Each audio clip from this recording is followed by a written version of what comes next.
Greetings and welcome to America in Focus, powered by the Center Square. I'm Dan McCaleb, Chief Content Officer at Franklin News Foundation, publisher of the Center Square Newswire service. We are recording this on Thursday, May 23rd. Prosecutors and the defense both rested their cases this week in the hush money trial of former President Donald Trump, the presumptive Republican nominee heading into November's presidential election. All that's left are closing arguments and jury instructions before jurors begin deliberating the case, which is expected to happen next week. Joining me to discuss the case and all of the potential ramifications is Casey Harper, Washington, D.C. Bureau Chief at the Center Square. Casey, this is only one of four separate criminal cases facing the former president, but it's likely the only one that will come to a close before November's election. Bring us up to date on this week's developments before we get into what could happen next week. Yeah, that's right. I mean, this case, because it comes before November, in some sense, to the American public, will represent all the other cases. And so it is extremely pivotal. It's been highly controversial, as you know. And this week, some big developments. The former president, Donald Trump, did not take the stand. Of course, that's a strategic decision by him and his legal team. I think it may have been, if he had taken the stand, it probably talk about making headlines and drawing attention. Of course, it would have given Trump an opportunity to share his side of the story in a very public way. But at the same time, I think his legal team decided it was better that he not accidentally say something that could be used against him that could open up a whole other can of worms. And so they stuck with him not testifying. Now, it's expected that jurors will go into deliberations probably next week, Dan, after Memorial Day. And so, we really don't know how long those deliberations will take. As you said, it's highly likely that it's going to be in the next few weeks before the election, but we don't know how long they will deliberate. And Trump faces some real prison time. Under New York state law, falsifying business records in the way that Trump is accused of doing carries a maximum sentence of 4 years in prison, right? So, of course, conviction and sentencing are two separate things, but, so Trump didn't testify this week. And then also the Trump team brought out some legal or brought in their own witnesses who really contradicted previous testimony from the prosecution and also said that Trump really didn't know about these payments, that he was just totally unaware of it, that it was done without his knowledge.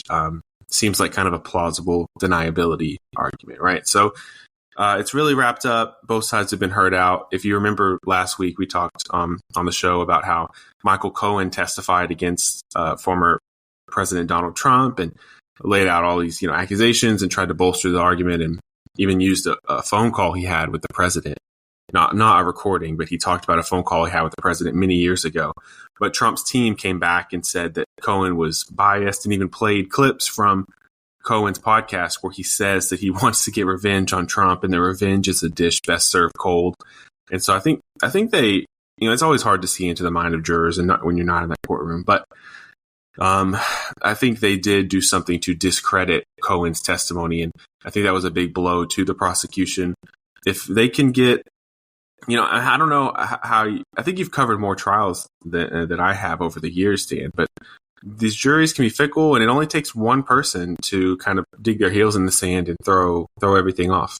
Yeah, it's got to be a unanimous a verdict of all 12 jurors need to agree. Who knows, right? I think perhaps the likeliest outcome, or at least as likely as a guilty verdict or a not guilty verdict, would be a hung jury, where not all 12 do agree on a decision on it. As you said, they could take days deliberating because of that one fact that also takes is one juror to hold out either way. So everybody, the entire nation, will be on verdict watch next week, and it might be a long watch for everyone. Do you have any thoughts on the outcome, Casey? Yeah, I think you have a good hypothesis here about a hung jury. It seems. New York is of course not Texas. It's not a place where you're going to have just Trump supporters walking around everywhere. But at the same time, I can imagine that some people might balk at the idea of putting a former president in jail, or is this really the best idea, even if they are not a Trump supporter. I mean, do they personally think this case is politically motivated? Our polling that we've done at thecentersquare.com shows that, people are kind of skeptical of some of this.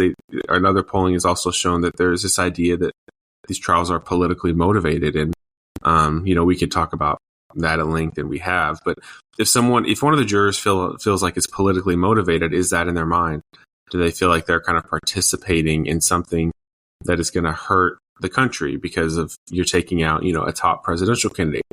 We would be naive to say that that's not in people's minds, knowing that, Trump is the presumptive Republican nominee, and they know that if they put him in jail, they're going to throw the whole democratic system into some kind of tailspin. And are they willing to do that? These are the kinds of things that they have to be thinking about.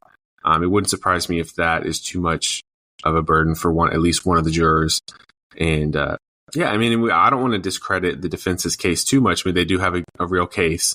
This is not a slam dunk case against Trump. I mean, many legal experts have said that this case is very weak and would not have been brought if it weren't, for someone named Donald Trump. And so, of course, every expert, what are opinions worth when it's so politicized? But I think the defense does have a legitimate case. This is not slam dunk.